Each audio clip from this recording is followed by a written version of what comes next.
For literal decades now, there has been a robust industry of researchers who study debunking. Like, how do we correct misinformation? Do we have to be nice? Does sarcasm backfire? Should we use facts? Should we appeal to people's emotions? Is it just impossible to stop the spread of misinformation? And it can be really overwhelming for people like me, whose entire life's work revolves around using science and rationality to try to stop the spread of false information. Because obviously, I value science and rationality. So if a bunch of psychologists or sociologists find that one tactic is better than another, then I'm going to be very persuaded to try that. But there are some issues. For a start, I have trouble not using humor, sarcasm, and the occasional insult when I talk about this stuff. So while I can be a little flexible, I can't change my entire personality based on what some scientists think might be slightly more persuasive. And for another thing, there are so many papers, many of them contradictory, few of them replicated, and so few of them that happen in the real world, in real world conditions, as opposed to in surveys and labs. And that makes it tough to say what really is the best way to influence people. I talked about this issue a few years back when researchers published a meta-analysis of 20 different studies, finding that in general, there is no one silver bullet method that's going to convince 100% of people who are wrong that they're wrong. They also found that debunking misinformation can backfire when you counter it by just saying, yeah, that's wrong, or just providing a very quick explanation of why they're wrong. That can make people more likely to dig their heels in and get even more embedded in their wrongness. The better method, unfortunately, seemed to be engaging with the wrong people and having them participate in a discussion, a back and forth, leading them away from their misinformation and introducing them to actual facts. Who has the energy? Anyway, I'm talking about all of this again because there's yet another study in this field, and it's pretty interesting.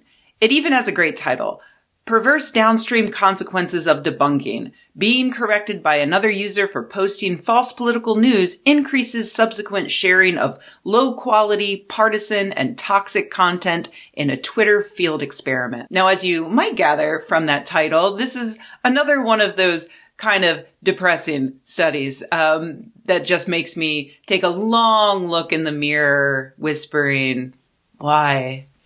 What have I done with my life? What is truth? What is dignity? But that might also be because I just finished reading Remains of the Day, which I was expecting to be really boring because it's literally just the extended internal dialogue of an English butler. But I got to tell you, it really got to me. Anyway, in a lot of previous studies on this subject, researchers would do things like recruit a bunch of people through Mechanical Turk and then say, hey, this thing you think is actually wrong. And then, hey, do you feel more wrong or more right now? And if the person says they actually feel even more right, then the conclusion is telling people they're wrong doesn't work. Okay, I'm way oversimplifying things, but my point is that these aren't necessarily always real world studies. They're not field experiments, and they don't necessarily take into account how complicated it can be in the real world for a person to actually change their mind on a belief, including deeply held beliefs. This new study did not do that, and I really have mad respect for this. What they did was they went on Twitter and they found 2,000 people who were sharing links to political misinformation. Not the hardest thing to find on Twitter. Things that Snopes had rated as false. So like Hillary Clinton paid a woman to make false rape claims about Donald Trump, and Virginia Governor Ralph Northam said that the National Guard would cut power and communications before killing anyone who didn't comply with new gun legislation. Wow, I missed that one. That's a doozy.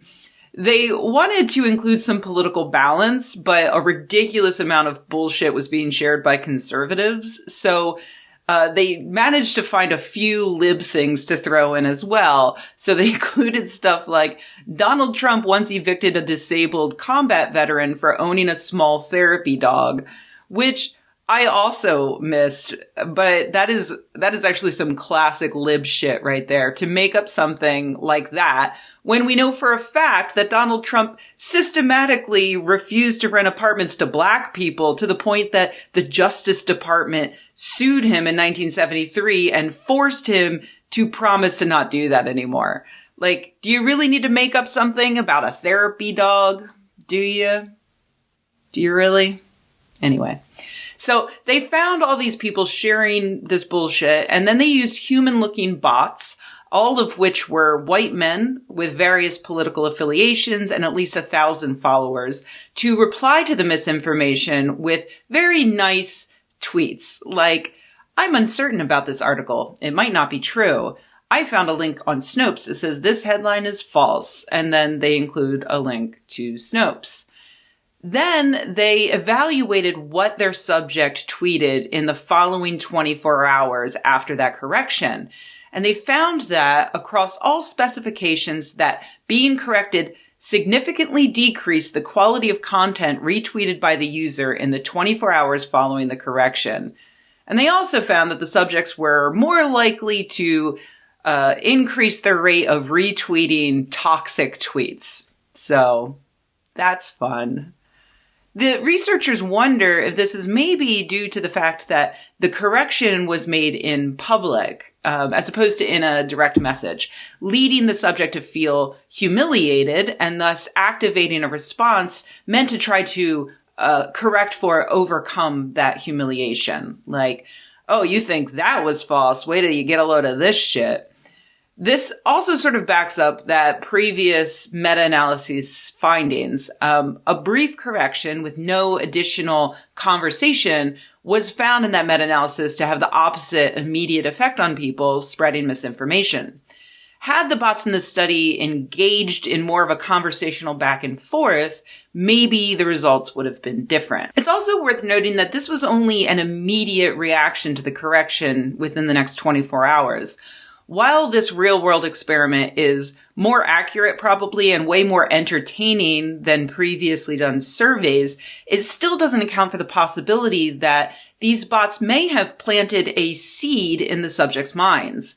Like, I've been in arguments with people where, let's be honest, it's more important for me to win than to come to the correct conclusion. But once the argument is over and I have time to calmly reflect on my own time, I may come around to their way of thinking. I may tell myself that it was actually all of me, it was my opinion that I've now come to on my own, but it wasn't. It was the seed of doubt planted in that conversation. So I would love to see some research exploring the longer term impacts of correcting misinformation like this. So there is, as always, more research to be done, which should cheer up the many sociologists out there who are trying to publish or else perish. And in the meanwhile, I'm just going to continue trying to stop the spread of misinformation in whatever way that I can, whether that's through kind and thoughtful one-on-one discussion or extraordinarily profane sarcasm and meanness. Let's be honest, it's probably more the latter.